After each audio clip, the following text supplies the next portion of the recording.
त्यानंतर होईलच प्रेम मालिकेच्या आजच्या भागामध्ये आपल्याला पाहायला मिळतंय पार्थ हा खूप आनंदी असतो.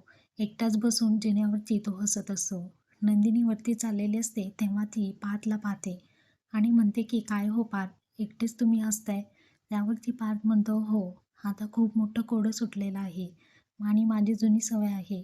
मला आनंद झाला की मी असं एकटं हसत बसतो. तेव्हा नंदिनी म्हणते हो, असं कोणतं कोडं सुटलंय? पार्थ म्हणतो कॉफी घेऊयात. तेव्हा आता दोघंही डायनिंग टेबलवरती कॉफी घेऊ लागतात आणि पार्थ सांगू लागतो की माझी खड्ड्यात अडकलेली गाडी आईबाबांच्या विचाराने आता बाहेर पडलेली आहे. मी काव्यासाठी पूर्वी जे करायचो ते आता करणार नाही आहे.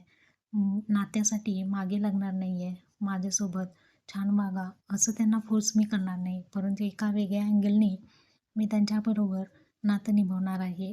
नात्याला आता ही दुसरी संधी मी देणार आहे असं ठरवलेलं आहे. हे ऐकल्यानंतर नंदिनी म्हणते, "अरे वाह! खूपच मस्त. माझ्या बहिणीचा संसार आता मार्गी लागणार. मी ही हेल्प